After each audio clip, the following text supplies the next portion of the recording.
Good evening students. आज हम next chapter start कर रहे हैं, that is system of particles. ठीक है, सिस्टम ऑफ पार्टिकल्स। आज का टॉपिक क्या है हमारा? That is system of particles. देखिए, इसमें सबसे पहले हम क्या डिस्कस करेंगे कि आपके पास first of all rigid body क्या है, देन हम उसका सेंटर ऑफ मास डिस्कस करेंगे। ठीक है, मेन आज हम यही दो टॉपिक डिस्कस करेंगे। First is the rigid body and second is our that is centre of mass. Clear है? First of all rigid body क्या होती है आपके पास? How we can define a rigid body? Rigid body एक ऐसी body है जिसकी हमारे पास एक परफेक्ट शेप होती है। ठीक है, और उसको हम चेंज नहीं कर सकते। जो उसकी शेप है, अगर आप उसको चेंज नहीं कर सकते, ठीक है, तो उसको हम क्या बोलते हैं? Rigid body. Perfectly definite shape which can be unchanged, जिसको हम चेंज नहीं कर सकते। नॉन रिजिड बॉडी क्या हुआ कि अगर आप शेप है जो, उसको अगर आप चेंज कर सकते हो, that is your non rigid body. First of all what is rigid body? Rigid body आपके पास वो बॉडी है जिसकी क्या है? एक डेफिनेट शेप है, डेफिनेट शेप है, और जो फिक्स रहेगी और फिक्स होगी, जिसको हम चेंज नहीं कर सकते, अनचेंज्ड, जिसको क्या आप चेंज नहीं कर सकते। क्लियर है? लाइक इसमें जो हमारे पास, वैसे कोई भी बॉडी परफेक्टली रिजिड नहीं होती है हमारे पास। जो हमारे टायर्स हैं, व्हील्स हैं, इन सबको हम क्या मान के चलते हैं? We assume that they are the rigid bodies. Non rigid में क्या हो जाएगा? नॉन रिजिड वो होगा जिसमें जो शेप है उसको अगर आप चेंज कर सकते हो। If shape can be changed then body is known as non rigid body. अब नेक्स्ट आपके पास इसमें आता है that is centre of mass. ठीक है, अब दूसरा हम इसको ऐसे भी समझ सकते हैं। देखिए, मान लो मेरे पास क्या है, लाइक कोई बॉल है, कोई डिस्क है, let this is a disc. Clear है? इस डिस्क को मैंने क्या किया, इसको मैंने स्पिन भी किया। स्पिन समझते हो ना, कि इस तरह इसको मैंने घुमा के ऊपर की तरफ फेंका, स्पिन भी किया और इसको अपवर्ड डायरेक्शन में फेंका। अब इसको मैं स्पिन भी कर रही हूँ और अपवर्ड भी फेंक रही हूँ। अब मैंने आपसे पूछा कि जो ये डिस्क है, इसके किसका बनता है? ये पार्टिकल्स का बन रहा है, कि इसके किसी एक पार्टिकल का मुझे आप मोशन बताइए। यहाँ पे जो पार्टिकल है, मैं आपको बोल रही हूँ कि इसका मुझे मोशन बताइए। तो अब ये ऐसे ऐसे घूम के अगर स्पिन करते हुए ऊपर जा रही है, then it is impossible for us to tell the motion of this particle. तो हमारे लिए पार्टिकल का मोशन बताना क्या है? इम्पॉसिबल है। तो हम क्या करते हैं, जब ये स्पिन करते हुए ऊपर जा रही है, तो हम इसका सेंटर ऑफ मास देख लेते हैं, that where centre of mass of this disc lies. कि हमारे पास जो ये डिस्क है, इसका सेंटर ऑफ मास कहाँ पे लाई कर रहा है, और उसके रिस्पेक्ट में हम क्या करेंगे? उस पार्टिकल की वेलोसिटी फाइंड आउट कर लेंगे। क्लियर है? अब देखिए, मान लो आपके पास ये मार्कर की एग्जांपल है, इसको जब हम थ्रो कर रहे हैं, मान लो मैंने इसको स्पिन करके थ्रो किया, इस तरीके से मैंने इसको थ्रो किया, तब ये मार्कर क्या करेगा? It take a projectile motion, ये एक प्रोजेक्टाइल मोशन लेगा। प्रोजेक्टाइल के साथ साथ हमारे पास ये स्पिन करता हुआ भी यहाँ पे रीच होगा। जो मार्कर है, इसमें प्रोजेक्टाइल मोशन भी होगा और ये स्पिन भी करेगा। क्लियर है? इसमें दोनों तरह के मोशन होंगे। अब देखिए, अगर आपके पास कोई भी रिजिड बॉडी ऐसी है कि वो आपके पास फिक्स नहीं है, ठीक है, उसमें जो आपके पास पोजीशन है उसकी अगर वो फिक्स नहीं है, तो वो या तो ट्रांसलेटरी मोशन करेगी। ट्रांसलेटरी मोशन क्या है? कि आपका स्ट्रेट लाइन में मोशन होना। जब आपका मोशन एक स्ट्रेट लाइन में है, तब हम उसको क्या बोलते हैं? It is a translatory motion. जब आपके पास कोई भी बॉडी रिजिड बॉडी है जो कि पाइवोटेड या फिक्स नहीं है, तो उसका जो मोशन होगा, या तो वो ट्रांसलेशनल होगा, या फिर वो आपके पास क्या होगा? कम्बिनेशन होगा। कम्बिनेशन किसका होगा? वो translational as well as rotational. ठीक है, ट्रांसलेशनल और रोटेशनल, या दोनों को क्या करेंगे? हम कंबाइन करके लेंगे। ठीक है। सिमिलरली अब हमारे पास जब क्या होती है, कोई बॉडी है रिजिड बॉडी, अगर वो फिक्स नहीं है, ठीक है, which is the motion of a rigid body which is pivoted और फिक्स्ड। अगर अब हमारे पास कोई भी बॉडी है जो अगर वो फिक्स है, फिक्स में के केस में आपके पास जो रोटेशन होगा, जो मोशन होगा वो क्या होगा, रोटेशनल मोशन होगा। दो चीजें हैं हमारे पास। देखिए अगर तो हमारे पास जो रिजिड बॉडी है वो पाइवोटेड है, किसी एक पॉइंट पे है, मींस क्या है, पाइवोटेड मींस फिक्स है, तब मोशन क्या हो सकता है, या तो ट्रांसलेटरी। ट्रांसलेटरी मोशन में क्या होता है कि वो स्ट्रेट लाइन में जाएगी, it moves in a straight line. Means क्या है कि उसकी जो वेलोसिटी है वो क्या रहेगी, रिमेन्स द सेम। क्लियर है। या फिर इस केस में क्या होगा कि हमारे पास जो मोशन होगा वो translatory as well as rotational, rotate भी करेगा और स्ट्रेट लाइन में भी जाएगा, जैसे कि ये मार्कर की एग्जांपल ली। बट अगर आपके पास जो रिजिड बॉडी है, अगर वो फिक्स आपके पास क्या है, फिक्स है या नहीं फिक्स है, अगर आपके पास वो फिक्स है, फिक्स के केस में उसका जो मोशन होगा वो क्या होगा, रोटेशनल होगा। क्लियर है। दो केस हैं इसमें। फर्स्ट, जब आपके पास वो फिक्स नहीं है, फिक्स नहीं है, जब आपके पास नॉट फिक्स्ड है तब दो मोशन है, या तो ट्रांसलेटरी या ट्रांसलेटरी और रोटेशन का कॉम्बिनेशन। बट अगर फिक्स हुआ, फिक्स में एक ही मोशन लेगा वो, दैट इज रोटेशनल। जैसे मार्कर को फेंका तो हमारे पास क्या लिया उसने, प्रोजेक्टेड मोशन किया। क्लियर है। ये तो आपका बेसिक है, इसकी इतनी इंपॉर्टेंस नहीं है। नेक्स्ट आपका आता है जो हमने ये डिस्कस किया, that is centre of mass. ठीक है, इसमें बस इतना ही लर्न रखना है आपको कि अगर रिजिड बॉडी क्या है कि उसके पास अगर एक डेफिनेट शेप है जिसको कि आप चेंज नहीं कर सकते। अगर अब आपके पास कोई भी बॉडी फिक्स नहीं है, क्लियर है, तो उसमें या तो ट्रांसलेटरी मोशन होगा, या तो वो स्ट्रेट जाएगा, या वो रोटेशनल और ट्रांसलेटरी दोनों मोशन करेगा। अगर फिक्स हो गई तो उसमें मोशन एक तरह का आता है और वो मोशन क्या होगा, that is rotational motion. Next आता है हमारे पास सेंटर ऑफ मास। अब सेंटर ऑफ मास में देखिए क्या है, अगर हम किसी रोड की बात करें, मान लो मेरे पास कोई एक थिन रोड है, ये तो जनरल लाइफ की एग्जांपल है। थिन रोड का जो सेंटर ऑफ मास होगा वो क्या होगा हमारे पास, डिस्क का सेंटर ऑफ मास क्या होगा, अगर आपके पास एक डिस्क है इसका सेंटर ऑफ मास कहाँ पे लाई करेगा, सेंटर पे। अगर मेरे पास ये एक थिन रोड है, I have a thin road, तो इसका सेंटर ऑफ मास कहाँ पे होगा, इसके सेंटर पे। क्लियर है। मान लो ये पॉइंट, ये डिस्टेंस अगर आपका डी है तो इसका जो सेंटर ऑफ मास है वो कितने डिस्टेंस पे लाई करेगा, it lies on d/2। Clear है। अब हमारे पास क्या है, अगर हम जनरल फार्मूला इसके लिए देखें, जनरल फार्मूले के लिए हम क्या करते हैं, लेट हेयर इज ओरिजिन, ठीक है, here is your mass m1 and it has, जो इसका डिस्टेंस है मास m1 का डिस्टेंस फ्रॉम द ओरिजिन वो है let r1। Similarly here is mass m2, let its position vector is r2, जो इसका डिस्टेंस है इस मास का फ्रॉम ओरिजिन वो r2 है, तो इसका जो सेंटर ऑफ मास होगा इन दोनों का वो यहाँ पे कहीं लाई करेगा। लेट इट इज, जो सेंटर ऑफ मास है it is denoted by COM। Clear है। अगर मैं सेंटर ऑफ मास को इससे डिनोट कर रही हूँ तो मैं क्या लिखूंगी, सेंटर ऑफ मास का फार्मूला क्या बनेगा मेरे पास, let it is RCM। Clear है। तो RCM किसके इक्वल आएगा मेरे पास, m1r1 प्लस m2r2 अपॉन में क्या आता है आपके पास, दोनों का सम, जितने भी मासेस हैं।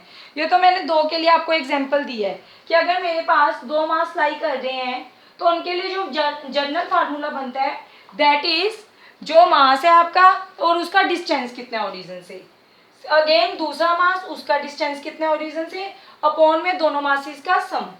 अब अगर हम यहाँ पे एक्स एक्सिस के अलोंग लें इसी फार्मूले को, तो एक्स एक्सिस के अलोंग एक्स का जो सेंटर ऑफ मास है तो यहाँ पे क्या बनेगा m1x1 प्लस में m2x2 अपॉन में m1 प्लस m2।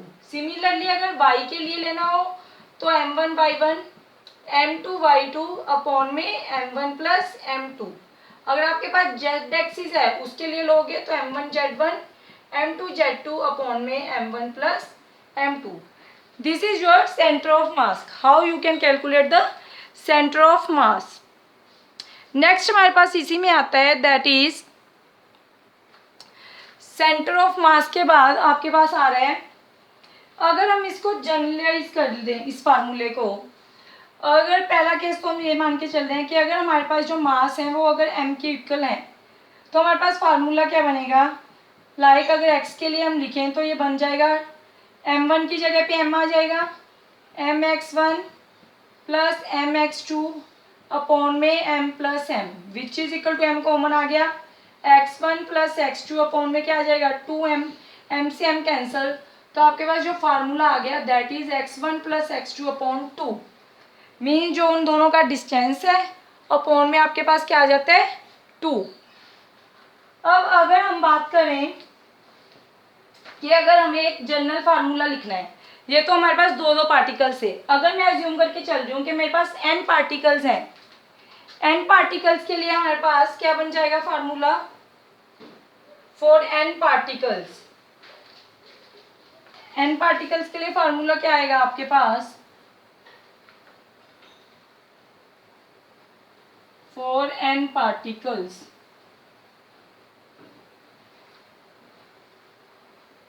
अगर मैं x इज इक्वल टू लिखूँ तो क्या बनेगा m1 x1 प्लस में m2 x2 plus up to so on mn xn upon में क्या बनेगा m1 plus m2 plus up to so on mn।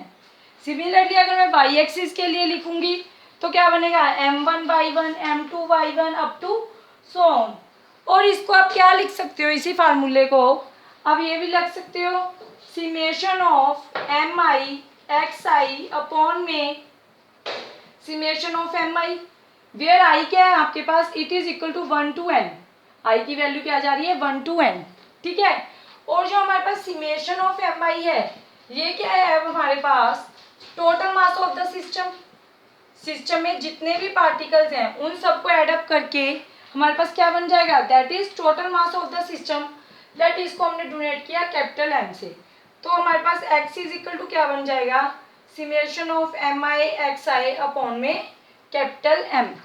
Is it clear कि अगर हम इसको टोटल मास लेके चल रहे हैं तो हम इसको क्या लिख सकते हैं, this is your generalise formula. अब आपके पास x की तरह हम y के लिए भी ले सकते हैं सेम फार्मूला, z के लिए भी ले सकते हैं, और हम अगर जनरल टर्म्स में लिखें, अब अगर मैं इसको x के लिए लिख दिया, इसी को मैं जनरल टर्म्स में y के लिए लिख दूं तो क्या बन जाएगा मेरे पास, y is equal to summation of, यहाँ पे क्या आ जाएगा mi yi अपॉन में capital M total mass. Similarly z के लिए क्या बनेगा mi zi अपॉन में capital M। These are the general formulas for x y and z, where capital M क्या है, it is the total mass of the system. अब देखिए, अब हम इसको ri ले लेते हैं, let ri be the position vector of the ith particle. अब मैंने क्या लिया, ri लिया एक, लेट स्मॉल ri ले रही हूं मैं, let ri be position vector, ठीक है। ri को अगर हम पोजीशन वेक्टर ले रहे हैं तो ri किसके इक्वल बनेगा, xi cap plus yj cap plus zk cap. कोई भी हम जब पोजीशन वेक्टर लेते थे वेक्टर चैप्टर में तो उसके 3 कंपोनेंट्स होते थे, along x axis, along y axis and along z axis. Similarly r हम ले लेते हैं position vector of centre of mass, ठीक है, ये तो हमने लिया ऑफ ith पार्टिकल। अगर आप ith पार्टिकल का ले रहे हो, हमने माना कि हमारे पास कोई i पार्टिकल है, ठीक है। सिमिलरली मैंने r लिया है capital R, let capital R be the position vector of centre of mass. Capital R में क्या एज्यूम कर रही हूँ, that it is a position vector of centre of मास। अब जब हमने इन दोनों को लिया तो कैपिटल R की जगह पे अब मैं क्या पुट करूंगी, जैसे मैंने स्मॉल r लिया है, कैपिटल R क्या हो जाएगा एक्स आई कैप प्लस वाई जे कैप प्लस जेड के कैप। अब देखिए यहाँ पे x की वैल्यू पता है आपको, it is equal to M I X I upon capital M plus में summation of M I Y I upon capital M plus में summation of M I Z I upon में capital M, साथ में I cap J cap and K cap. Clear है? Which is equal to, अब सिमेशन of M आई तो सभी में common है, summation of M I upon capital M बाहर आ गया, अंदर क्या बचा मेरे पास, X I I cap plus में Y I J cap plus में Z I K cap, Z I K cap. Clear है? बट ये सारा तो हमने क्या लिया है, are I, R I small are आई जो कि क्या है, पोजीशन वेक्टर है किसका, ith पार्टिकल का। तो इसमें मैं क्या लिख सकती हूँ, r is equal to summation of M I, इस सारे को हम क्या लिख सकते हैं यहाँ से, M I R I upon में capital M, this is our formula. और इसको आप क्या लिख सकते हो, M R is equal to summation of M I R I. Is it clear? Where M is the total mass, R is the position vector of centre of mass. Clear है? अब next हमें इसी से क्या drive करना है, इसी से हम अब ड्राइव करेंगे वेलोसिटी। क्लियर है? Velocity as well as acceleration. अब देखो एम आर का फार्मूला आपको पता लग गया, एम आर को अब आप क्या लिख सकते हो, अगर इसको हम ओपन अप कर लें, M R is equal to क्या आ जाएगा यहाँ पे, m1r1 plus m2r2 plus up to so on क्या mn अब इसको नेक्स्ट स्टेप में क्या करो, डिफ्रेंशिएट कर दो, differentiate with respect to time. We get, जब आप इसको डिफ्रेंशिएशन कर रहे हो, m मास तो कांस्टेंट रहेगा किसी भी पार्टिकल का, m तो सेंटर ऑफ मास है पार्टिकल का, m1 क्या है, मास है जो फर्स्ट पार्टिकल का, m2 क्या होगा, मास सेकंड पार्टिकल का। तो यहाँ पे आएगा m1 dr1 upon this, m2 dr2 upon this plus up to so on mn drn upon में dt। But distance upon time तो क्या होती है आपके पास, दैट इज वेलोसिटी। तो इसको क्या लिख सकते हो, mv is equal to m1v1 plus m2v2 plus up to so on mn vn। Is it clear? ये हमारे पास फार्मूला बन गया वेलोसिटी का। m1 क्या है, मास है फर्स्ट पार्टिकल का, v1 क्या है उसकी वेलोसिटी, v1 v2 vn क्या है, वेलोसिटी है पार्टिकल की, first particle second and third particle. क्या ये v क्या है हमारे पास, इसको आप कैपिटल v भी लिख सकते हो, it is the velocity of centre of मास। अब अगेन इसको डिफरेंशिएट कर दो, अगेन डिफरेंशिएट इट, अगर हम इसको अगेन डिफरेंशिएट करेंगे तो हमारे पास क्या आएगा, एक्सेलरेशन आएगा। Take it one, differentiate with respect to t, we get, जब आप इसको डिफरेंशिएट करेंगे तो क्या बनेगा, m dv upon dt is equal to m1 dv1 upon dt plus m2 dv2 upon dt plus up to so on mn dvn upon dt। m velocity upon time क्या होता है, दैट इज एक्सेलरेशन, और इसको हम denote करेंगे capital A से, where ए क्या है हमारे पास, acceleration of centre of mass. m1 इसको क्या लिखोगे, a1 m2 a2 plus up to so on mn an। Is it clear और नॉट? विजिबिलिटी है इस साइड आपके, yes it is clear, okay. Next हमारे पास अब क्या बन गया, यहाँ से ये आपके पास आ गया है एक्सेलरेशन। अगेन आपके पास सेम है, जो आपके पास a1 है, a1 इज इक्वल टू क्या है, dv1 upon dt, means it is the acceleration of first particle. Similarly a2 क्या है, acceleration of second particle and up to so on, and a क्या है, it is the acceleration of centre of mass, जो हमारे पास centre of mass है उसका acceleration क्या है हमारे पास, दैट इज कैपिटल A। अब हमारे पास देखिए क्या होता है, बट फोर्स क्या होती है, न्यूटन सेकंड लॉ के according to Newton second law force क्या है, F is equal to ma।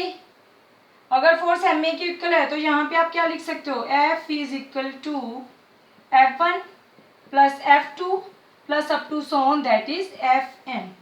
This is the formula for force. अब अगर हमारे पास ये फोर्स का फार्मूला बन रहा है, अब देखिए ऐसा तो है नहीं, इंटरनल और एक्सटर्नल हमारे पास दो तरह की फोर्स होती हैं।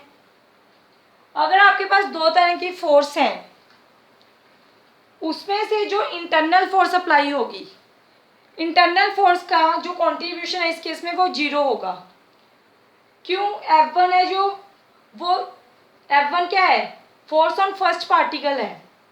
फर्स्ट पार्टिकल के ऊपर जितनी भी अंदर से फोर्स लग रही है, इसके बिना जो ये पार्टिकल है ये इन पार्टिकल्स पे भी फोर्स लगाएगा। सिमिलरली जो F2 है वो भी एक फोर्स लगाएगा F1 के ऊपर, सिमिलरली F3 इन दोनों के ऊपर फोर्स लगाएगा। तो न्यूटन थर्ड लॉ क्या कहता है कि एक्शन एंड रिएक्शन क्या है? इक्वल एंड अपोजिट, कि जो फोर्स है वो पेयर में एग्जिस्ट होती है, इक्वल एंड अपोजिट। क्लियर है?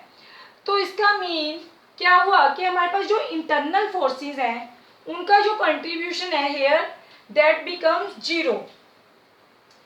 ओनली किसका कंट्रीब्यूशन रहेगा यहाँ पे? एक्सटर्नल फोर्सेस जो कि एक्ट होंगी बॉडी के ऊपर। न्यूटन थर्ड लॉ के अकॉर्डिंग, न्यूटन थर्ड लॉ के अकॉर्डिंग आपके पास जो इंटरनल फोर्सेस हैं कंट्रीब्यूट 0। क्लियर है? इंटरनल फोर्सेस का कंट्रीब्यूशन 0 हो जाएगा। Only external forces left. External forces left, तो यहाँ पे हम क्या लिख सकते हैं? M A is equal to, चाहे यहाँ से लिख लो, that is F external. Clear है? This is your final derivation. अब आप इसको क्या बोल सकते हो कि जो आपका सेंटर ऑफ मास है of system of particle moves as if all the mass of system was concentrated at center of mass and all external forces applied on at that point। Means मैं क्या बोल रही हूँ कि मेरे पास जो centre of mass है, जितने भी मेरे पास पार्टिकल्स हैं एक सिस्टम में, वो तब एग्जिस्ट करेगा जब वो सारा का सारा कॉन्सेंट्रेट कहाँ पे हुआ हो? सेंटर ऑफ मास पे। जितने भी पार्टिकल्स हैं अगर उन सबका मास कहाँ पे कॉन्सेंट्रेट हो रहा है, मान लो ये मेरे पास डिस्क है, इसके जितने भी ये पार्टिकल्स हैं अगर इन सब का मास है जो, अगर वो कॉन्सेंट्रेट कर रहा है किस पे? सेंटर ऑफ मास पे। सेंटर पे अगर ये पार्टिकल्स का मास कॉन्सेंट्रेट कर रहा है, दूसरा उस पर कौन सी फोर्स एक्ट हो रही है? External force. वो भी कहाँ पे एक्ट हो रही है? सेंटर ऑफ मास पे। तब हम बोलते हैं कि सेंटर ऑफ मास है जो सिस्टम ऑफ पार्टिकल्स का, वो क्या कर रहा है? एग्जिस्ट कर रहा है। Centre of mass of a system of particles move, centre of मास कब मूव करेगा? If all mass of system, जितना भी मास है पूरे सिस्टम का, अगर वो कॉन्सेंट्रेट कर रहा है कहाँ पे? सेंटर ऑफ मास पे, और जितनी भी एक्सटर्नल फोर्सेस हैं वो भी उसी पॉइंट पे लग रही हैं। क्लियर है? This is all about the centre of mass, how to calculate velocity of center of mass, how we can calculate acceleration, and F external is equal to ma। Clear है? Okay, next video में हम इसके further topic discuss करेंगे। Thank you.